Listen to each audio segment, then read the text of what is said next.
السلام علیکم ورحمۃ اللہ تعالی وبرکاتہ۔ نحمده ونصلی ونسلم علی رسولہ الکریم، اما بعد فاعوذ باللہ من الشیطان الرجیم، بسم اللہ الرحمن الرحیم۔ ان اللہ وملائکتہ یصلون علی النبی یا ایہا الذین آمنوا صلوا علیہ وسلموا تسلیما۔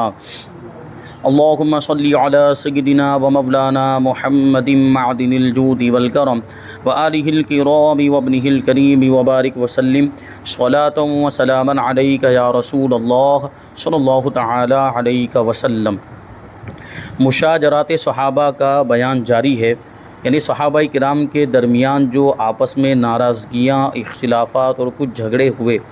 اس کے بارے میں ہمیں کیا عقیدہ رکھنا چاہیے، اس کی بنیادی معلومات یہاں پر اور کچھ ابتدائی گفتگو اس سے پہلے والے درس میں ہوئی۔ اب ایک سوال شامل کرتے ہیں کہ صحابہ کرام رضی اللہ عنہم اجمعین کے مشاجرات، یعنی آپسی ناراضگیوں کے بارے میں جو باتیں منقول ہیں وہ کس قدر درست ہیں۔ یعنی آپس میں جو صحابہ کرام کے اختلافات ہوئے اس کے بارے میں کچھ باتیں ایسی بھی ہیں جو بے سر و پا کی باتیں ہیں، بالکل غیر معتبر باتیں ہیں، تو ان باتوں کے بارے میں کچھ معلومات یہاں پر شامل کرتے ہیں۔ جواب میں فرماتے کہ امام اہل سنت رحمۃ اللہ تعالی علیہ کے بیان کا خلاصہ ہے کہ مشاجرات صحابہ میں سیرت و تاریخ کی بے سر و پا حکایتیں قطعاً مردود ہے۔ یعنی قرآن اور حدیث میں صحابہ کرام کی فضیلتیں بیان کی گئی، قرآن و حدیث کے اندر ان کا جنتی ہونا بیان کر دیا گیا، تو اس کے مقابلے میں تاریخ کی کتابیں، اتہاس کی کتابوں کی کوئی حیثیت نہیں۔ تو تاریخ کی کتابوں کے اندر کچھ ایسی روایتیں آئی ہیں، تو ان روایتوں کو بنیاد بنا کر معاذ اللہ صحابہ کرام کی شان میں گستاخی کی ہرگز گنجائش نہیں ہو سکتی۔ تو وہ بے سر و پا کی روایتیں ہیں اور وہ حکایتیں ہیں،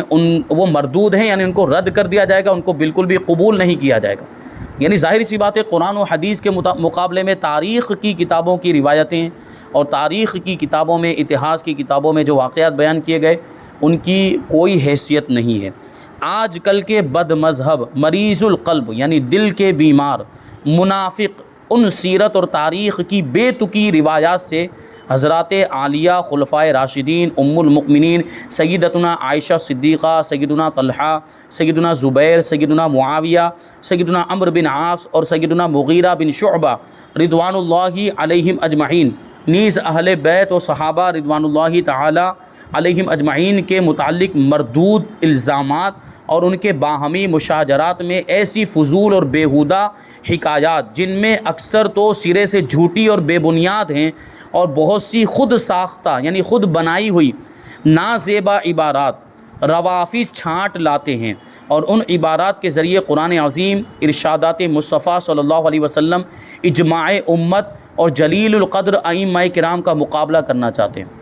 یعنی قرآن میں تو صحابہ کرام کی شان بیان کی گئی، حضور پاک صلی اللہ علیہ وسلم نے اپنے ارشادات میں اپنے صحابہ کی فضیلتیں بیان کی، اور امت کا بھی اس بات پر اجماع ہے کہ تمام صحابہ کرام یہ بڑے مرتبے والے ہیں، ان کی شان میں گستاخی ہرگز روا نہیں، وہ امت کے بڑے مرتبے کے حضرات ہیں، اور جلیل القدر ائمہ کرام بھی یہ بات بیان کرتے ہیں کہ صحابہ کرام کا رتبہ بہت بلند و بالا ہے۔ تو ان کے مقابلے میں یہ گڑی ہوئی اور خود ساختہ روایتیں لے کے آ جاتے ہیں، اور ایسی عبارتیں لے کر آ جاتے ہیں جن میں سے اکثر تو جھوٹی ہوتی ہیں، موضوع ہوتی ہیں، گڑھی ہوئی ہوتی ہیں، اور قرآن کے مقابلے میں، ارشادات صحابہ کے مقابلے میں ان کی کوئی حیثیت نہیں۔ بے علم لوگ انہیں سن کر پریشان ہوتے ہیں یا جواب دینے کی فکر میں پڑ جاتے ہیں۔ ان کا پہلا جواب یہی ہے کہ ایسی بے تکی روایات کسی ادنا مسلمان کو بھی گنہگار ٹھہرانے کے لیے مسموع یعنی قابل قبول نہیں۔ یعنی کسی عام انسان کو، کسی عام مسلمان کو گنہگار قرار دینے کے لیے تاریخ کی کوئی روایت لے کر آ جائے تو وہ مانی نہیں جائے گی۔ یعنی تاریخ کی روایت یہ ثبوت نہیں بنتی کہ کسی مسلمان کو ہم گنہگار مان لیں، کسی عام مسلمان کو بھی۔ اور یہاں تو صحابہ کرام کی بات چل رہی ہے جو جلیل القدر مرتبہ رکھتے ہیں، ان صحابہ کرام کی شان میں، اور معاذ اللہ ان کو گنہگار قرار دینے کے لیے یا ان کے مرتبے کو گھٹانے کے لیے یہ تاریخ کی بے تکی روایتیں کب مسموع ہو سکتی ہیں اور کب قابل قبول ہو سکتی ہیں۔ اسی کو کہتے ہیں کہ کسی ادنا مسلمان کو بھی گنہگار ٹھہرانے کے لیے یہ بے تکی روایات مسموع نہیں ہو سکتی، یعنی قابل قبول نہیں ہو سکتی، تو ان محبوبان خدا پر ان فضول روایات سے اعتراض کیسے قابل قبول ہوگا؟ یعنی وہ تو اللہ کی بارگاہ کے محبوب ہیں اور رسول پاک صلی اللہ علیہ وسلم کے بھی محبوب ہیں، تو ان پر یہ فضول روایتیں اور بے تکی روایتیں اعتراض کرنے کے لیے کیسے قابل قبول ہو سکتی ہیں کہ جن کی اجمالی اور تفصیلی تعریفوں اور محاسن اور خوبیوں سے کلام اللہ اور کلام رسول اللہ مالا مال ہیں۔ یعنی صحابہ کرام کی خوبیاں اور ان کی تعریفیں اللہ تبارک و تعالیٰ کے کلام میں بھی موجود، قرآن مجید کے اندر بھی موجود، جیسے اس سے پہلے 2 آیتیں شامل کی گئی تھی، اور حدیثوں کے اندر بھی رسول پاک صلی اللہ علیہ وسلم نے اپنے صحابہ کی تعریف بیان کی، ان کی خوبیاں بیان کی ہے۔ حجت الاسلام محمد بن محمد غزالی رحمۃ اللہ تعالیٰ علیہ احیاء العلوم شریف میں فرماتے ہیں، بغیر تحقیق کسی مسلمان کو کسی کبیرہ گناہ کی طرف منسوب کرنا جائز نہیں۔ ہاں، یہ کہنا جائز ہے کہ ابن ملجم بدبخت خارجی نے امیر المؤمنین حضرت مولا علی رضی اللہ تعالیٰ عنہ کو شہید کیا کہ یہ بتواتر ثابت ہے، یعنی ایسی خبر کے ذریعے سے ثابت ہے کہ جو خبر جھوٹی نہیں ہو سکتی، کہ اتنے لوگوں نے یہ بات بتائی ہے، اتنے لوگوں نے یہ خبر دوسروں تک پہنچائی ہے کہ جتنے لوگوں کا جھوٹا ہونا عقل محال سمجھتی ہے، ناممکن سمجھتی ہے، کہ ابن ملجم نے حضرت مولا کائنات کو شہید کیا۔ یہ بات بہت زیادہ لوگوں نے روایت کی اور بہت زیادہ لوگوں نے اس واقعے کو دیکھا اپنے سامنے، تو یہ بات جھوٹی نہیں ہو سکتی۔ لیکن کسی اور مسلمان کو گنہگار کہنے کے لیے یہ بغیر تحقیق کے کسی عام مسلمان کو گنہگار نہیں کہا جا سکتا ہے، تو صحابہ کرام کو کیسے گنہگار کہا جا سکتا ہے؟ کسی بے تکی روایت یا تاریخی روایت کو بنیاد بنا کر صحابہ کرام کی شان میں گستاخی ہرگز نہیں کی جا سکتی۔ آگے سوال یہ کہ کیا حضرت سیدنا امیر معاویہ رضی اللہ تعالیٰ عنہ کو باغی کہہ سکتے ہیں؟ باغی کا مطلب ہوتا ہے بغاوت کرنے والا، اور جو باغی ہمارے زمانے میں یہ لفظ گالی بن چکا ہے، یہ گنہگاروں کے لیے استعمال کیا جاتا ہے اور یہ گستاخی والا لفظ بن گیا۔ تو اسی کے تعلق سے کہتے ہیں کہ کسی صحابی کو باغی کہنا یا اس قسم کا کوئی عقیدہ فاسدہ رکھنا بہت بڑی گمراہی اور جرأت کی بات ہے۔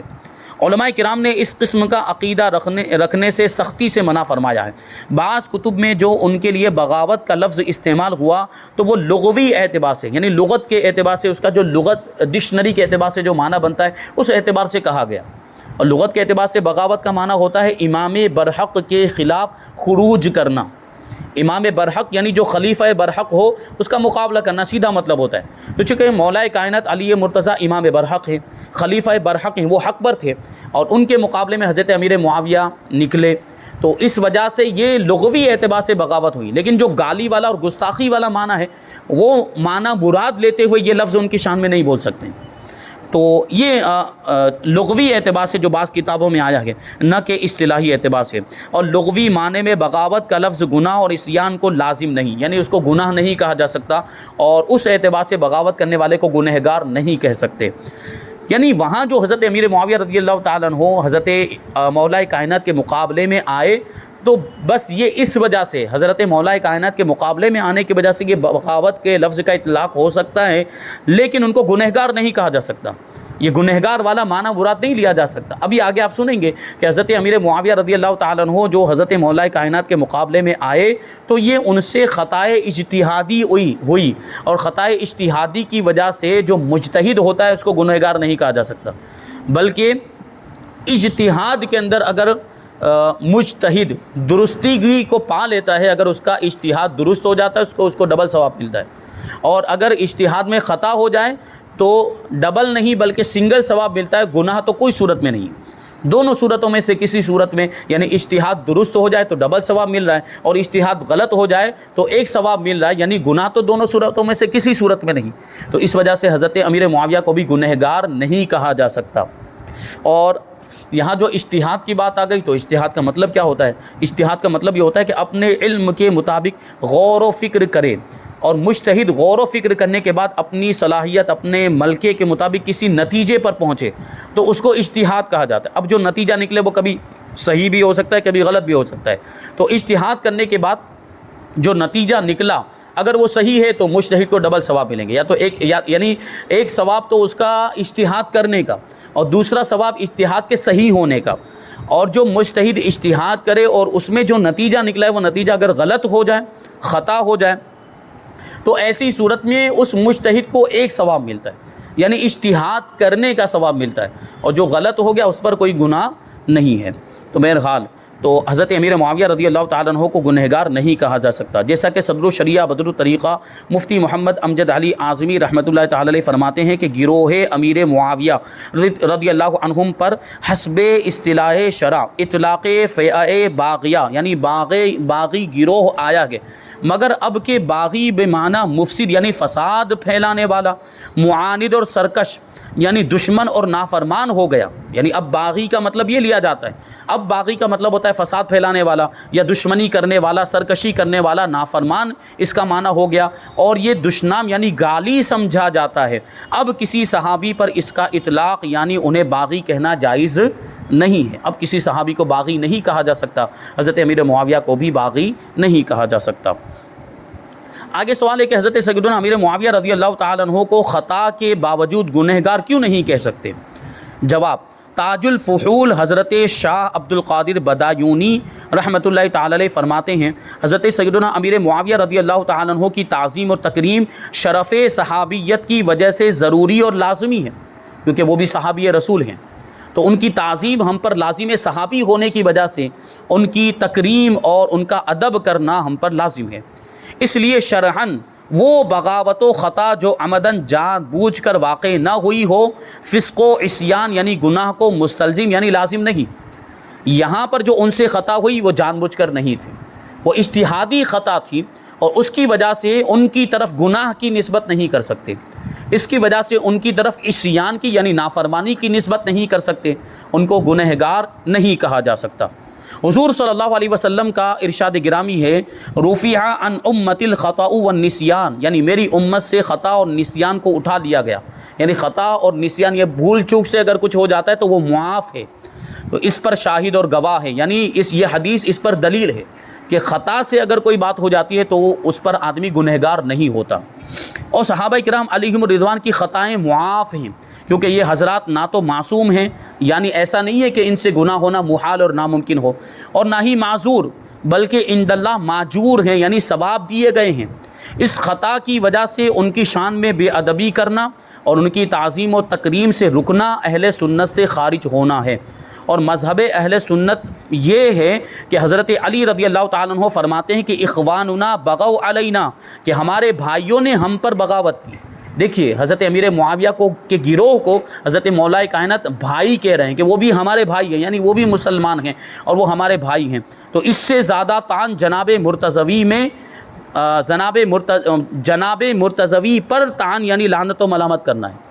یعنی اور زیادہ، کیونکہ وہ تو اپنے مخالفین کو جو حضرت امیر معاویہ کے لشکر میں جو اس گروہ میں شامل ہوئے ان کو اپنا بھائی کہہ رہے ہیں، اور اب اس پر اور زیادہ طعن کرنا اور ان کی شان میں گستاخی کرنا، تو اب یہ گویا کہ مولا کائنات پر طعن و تشنیع کرنا ہو گیا، کیونکہ وہ تو اپنا بھائی کہہ رہے ہیں اور یہاں یہ ان کی شان میں گستاخیاں کر رہے ہیں، تو یہ ہرگز جائز نہیں ہے۔ آگے سوال ہے کہ حضرت سیدنا علی مرتضیٰ اور حضرت سیدنا امیر معاویہ رضی اللہ تعالیٰ عنہ کے مابین ہونے والی جنگ کے بارے میں کیا عقیدہ رکھنا چاہیے؟ جواب، صحابہ کرام علیہم رضوان کے مابین جو جنگیں ہوئیں ان پر گفتگو کرنے کے بجائے خاموش رہنے میں ہی عافیت ہے، خاموش رہیں گے، کچھ نہیں بولیں گے، کہ اگر صحابہ کرام علیہم الرضوان کے بارے میں بدگمانی پیدا ہوئی تو اس کا بھی حساب لیا جائے گا قیامت میں، میدان محشر میں۔ صحابہ کرام کی شان میں اگر بدگمانی بھی پیدا ہو گئی کہ یہ صحیح، یہ غلط، یہ برے، معاذ اللہ ایسی بھی اگر کیفیت پیدا ہو گئی تو اس پر بھی مواخذہ ہوگا۔ نیز حضرت سیدنا امیر معاویہ رضی اللہ تعالیٰ عنہ نے امیر المؤمنین حضرت سیدنا علی مرتضیٰ رضی اللہ تعالیٰ عنہ سے جو جنگیں لڑی وہ امیر المؤمنین حضرت سیدنا عثمان غنی رضی اللہ تعالیٰ عنہ کے قصاص کی طلب کے لیے تھی، نہ کہ حصول خلافت کے لیے، اور نہ ہی حضرت سیدنا امیر معاویہ رضی اللہ تعالیٰ عنہ اپنے آپ کو حضرت سیدنا علی مرتضیٰ رضی اللہ تعالیٰ عنہ سے بہتر سمجھتے تھے، ایسا نہیں۔ حضرت امیر معاویہ حضرت علی کو اپنے سے زیادہ فضیلت والا بلند مرتبہ ہی سمجھتے تھے، یہ بھی ان کا عقیدہ تھا۔ جو جنگ ہوئی ان دونوں کے درمیان، حضرت مولا کائنات اور علی مرتضیٰ رضی اللہ تعالیٰ عنہما کے درمیان، حضرت علی مرتضیٰ اور حضرت سیدنا امیر معاویہ کے درمیان جو جنگیں ہوئیں، اس کا سبب کیا بنا تھا کہ بلوائیوں نے حضرت عثمان غنی رضی اللہ تعالیٰ عنہ کو شہید کر دیا، اور حضرت عثمان غنی رضی اللہ تعالیٰ عنہ کی شہادت کے بعد مسلمانوں نے مولا کائنات کو خلیفہ بنا لیا، حضرت امیر المؤمنین بنا لیا، حضرت علی کو امیر المؤمنین بنایا، اور یقینی طور پر حضرت علی امیر المؤمنین بننے کے لائق تھے، اور وہی حقدار تھے خلافت کے حضرت عثمان غنی کے بعد، اور آپ خلیفہ بن گئے، خلیفہ برحق حضرت امیر المؤمنین مولا کائنات علی مرتضیٰ رضی اللہ تعالیٰ عنہ۔ اب کیا ہوا، حضرت امیر معاویہ رضی اللہ تعالیٰ عنہ نے مطالبہ کیا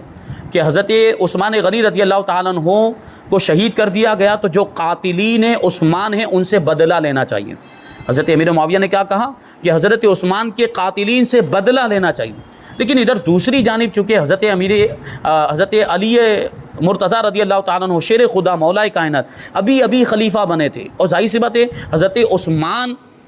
کی جب شہادت ہوئی تو بہت زیادہ افراتفری ہو گئی تھی، اور حکومت کا نظام بھی درہم برہم ہو گیا تھا، تو مولا کائنات کی رائے یہ تھی کہ ابھی تھوڑا انتظار کرنا چاہیے تاکہ یہ جو نظام حکومت کا جو درہم برہم ہو گیا یہ پہلے درست ہو جائے، اور صحیح طریقے سے سب معاملات درست ہو جائیں، اس کے بعد تھوڑا انتظار کرنے کے بعد ہم حضرت عثمان غنی رضی اللہ تعالیٰ عنہ کے قاتلوں سے بدلہ لیں گے۔ حضرت علی کی رائے یہ تھی، لیکن حضرت امیر معاویہ کیا کہنا چاہتے تھے کہ نہیں، ابھی بدلہ لیا جائے، وہ چاہتے تھے کہ فوراً بدلہ لیا جائے، تو اسی معاملے کو لے کر اختلاف ہو گیا، اور یہی معاملہ آگے بڑھا اور جنگ کی صورت اختیار کر گیا۔ تو حضرت امیر معاویہ کا کبھی یہ دعویٰ نہیں تھا کہ مجھے خلیفہ بنا دیا جائے، وہ بس یہ چاہتے تھے کہ حضرت عثمان کے قاتلین سے بدلہ لیا جائے، اور حضرت علی کا کہنا یہ تھا کہ نہیں، ابھی تھوڑا انتظار کیا جائے، اور حضرت امیر معاویہ حضرت علی کو اپنے سے افضل اور بہتر اور بلند مرتبہ ہی سمجھتے تھے، جیسا کہ تاج الفحول حضرت سیدنا عبد القادر بدایونی رحمۃ اللہ تعالی علیہ فرماتے ہیں کہ اس بات کا اعتقاد رکھنا بھی واجب ہے کہ وہ عند اللہ ماجور ہیں، یعنی انہیں اللہ کی بارگاہ میں اجر دیا جائے گا، اور با اتفاق اہل سنت تمام صحابہ عادل اور منصف یعنی انصاف کرنے والے ہیں، جو ان فتنوں میں شریک ہوئے یا کنارہ کش رہے، یعنی جنگوں میں شریک نہیں ہوئے، اور ان کے تمام جھگڑوں کو اجتہاد پر محمول کیا جائے، ورنہ ان کے بارے میں برے گمان کا حساب لیا جائے گا، یعنی آپس میں جو بھی ان کے اختلافات ہوا ان کو اجتہادی خطا مانا جائے گا، یعنی حضرت امیر معاویہ سے جو خطا ہوئی وہ اجتہادی خطا، کیونکہ حضرت علی حق پر تھے، تو حضرت علی سے تو خطا نہیں ہوئی، حضرت علی کی طرف تو خطا کی نسبت کی ہی نہیں جا سکتی ہے، خطا کی نسبت حضرت امیر معاویہ کی طرف کی جائے گی، لیکن یہ خطا کون سی؟ خطائے اجتہادی، اور خطائے اجتہادی یہ گناہ نہیں ہوتی، تو ان کے جھگڑوں کو اجتہاد پر محمول کیا جائے گا، ورنہ ان کے بارے میں برے گمان کا حساب لیا جائے گا، اس لیے کہ ان امور کا منشا یعنی مقصد ان حضرات پر ایک جوئی کرنا ہے، اور یہ بات بھی ہے کہ ہر مجتہد مصیب یعنی درست فیصلہ کرنے والا 2 اجر پائے گا، اور مخطی یعنی خطا کرنے والا معذور اور معجور یعنی ثواب یافتہ ہوگا۔ جو میں نے بات ابھی کہی کہ مجتہد اجتہاد کرے گا، اپنے علم کے مطابق کسی نتیجے پر پہنچتا ہے، اور اگر اس کا اجتہاد درست ہو جاتا ہے تو اس کو 2 گنا ثواب ملے گا، 2 اجر ملیں گے، اور اگر اس کے اجتہاد میں اس سے خطا ہو جاتی ہے تو وہ معذور مانا جائے گا، یعنی وہ اللہ کی بارگاہ میں گنہگار نہیں ہے، بلکہ اس کو اجر ملے گا، 1 ثواب ملے گا۔ اسی طرح حضرت علامہ کمال ابن ابی شریف رحمۃ اللہ تعالی علیہ فرماتے ہیں کہ حضرت علی رضی اللہ تعالیٰ عنہ اور حضرت معاویہ رضی اللہ تعالیٰ عنہ کے مابین اختلاف کا مقصد حکومت و امارت کا استحقاق یعنی مستحق ہونا نہیں تھا، بلکہ اختلاف منازعات جھگڑے کا سبب قتل عثمان رضی اللہ تعالیٰ عنہ کا قصاص تھا، یعنی دونوں کے درمیان جو بھی اختلاف ہوا، جو بھی ناراضگی ہوئی، وہ حضرت عثمان غنی رضی اللہ تعالیٰ عنہ کے قتل کا بدلہ اور ان کی شہادت کا قصاص لینے کے بارے میں تھا کہ جلدی لیا جائے یا بعد میں لیا جائے۔ امیر المؤمنین حضرت سیدنا علی مرتضیٰ رضی اللہ تعالیٰ عنہ قصاص میں تاخیر کو زیادہ مناسب سمجھتے تھے، اور ان کا خیال تھا جلدی کرنے سے حکومت میں انتشار اور اضطراب پڑے گا، یعنی سلطنت کے معاملات یہ درہم برہم ہو جائیں گے، افراتفری ہو جائے گی، اور حضرت امیر معاویہ رضی اللہ تعالیٰ عنہ قصاص میں تعجیل یعنی جلدی زیادہ مناسب سمجھتے تھے۔ دونوں مجتہد عند اللہ ماجور و مصاب یعنی ثواب دیے گئے، اور ان دونوں بزرگوں کا منشأ اختلاف یہی تھا، یعنی اختلاف کی بنیادی وجہ یہی تھی کہ حضرت عثمان غنی رضی اللہ تعالیٰ عنہ کی شہادت جب ہوئی تو ان کے قاتلوں سے بدلہ لیا جائے، تو حضرت امیر معاویہ کہتے ہیں کہ جلدی لیا جائے، اور حضرت علی کہتے ہیں نہیں تھوڑی تاخیر کی جائے، کیونکہ ابھی فوراً اگر جنگ کی جائے گی اور قاتلین عثمان سے بدلہ لیا جائے گا تو چونکہ ابھی ایک بہت بڑا فتنہ ٹلا ہے، تو اب یہ جنگ میں مسلمان پھر مصروف ہو جائیں گے تو پھر سلطنت کے اور حکومت کے معاملات میں انتشار پیدا ہوگا، اضطراب اور بے چینی پیدا ہوگی، اور اس طریقے سے یہ افراتفری ہو جائے گی۔ اس لیے حضرت علی رضی اللہ تعالیٰ عنہ کی یہ رائے تھی۔ بہرحال یہاں پر ابھی یہ ایک سوال کا جواب ختم ہوا، ابھی اور باتیں کچھ انشاءاللہ تبارک و تعالیٰ آگے کے درس میں ہم شامل کریں گے۔ کہ پہلا سوال یہ کہ صحابہ کرام کے بارے میں کوئی ہلکی بات ہمارے علم میں آئے تو ہمیں کیا کرنا چاہیے، یعنی ہمارے سامنے کوئی ایسی بات آ جائے کہ جس سے معاذ اللہ صحابہ کرام کی شان گھٹتی ہو یا کوئی گستاخی والا پہلو نکلتا ہو تو ہمیں کیا عقیدہ رکھنا چاہیے۔ آگے ایک اور سوال ہے کہ حضرت امیر معاویہ نے حضرت سیدنا سعد ابن ابی وقاص رضی اللہ تعالیٰ عنہ کو کیا حکم دیا تھا کہ وہ معاذ اللہ حضرت علی کو گالیاں دیں یا حضرت علی کی شان میں گستاخی کریں، کیا کوئی ایسی بات ثابت ہے؟ تو اس کا بھی جواب انشاءاللہ تبارک و تعالیٰ ہم آئندہ درس میں شامل کریں گے۔ اللہ تبارک و تعالیٰ کی بارگاہ میں دعا ہے کہ جو کچھ بھی بیان ہوا اس پر ہم سب کو عمل کرنے کی توفیق عطا فرمائے، مذہب اہل سنت و جماعت پر ہم سب کو قائم و دائم رکھے، صحابہ اور اہل بیت کا ادب و احترام کرنے اور ان سے محبت کرنے کی توفیق عطا فرمائے۔ وما علینا الا البلاغ۔ السلام علیکم۔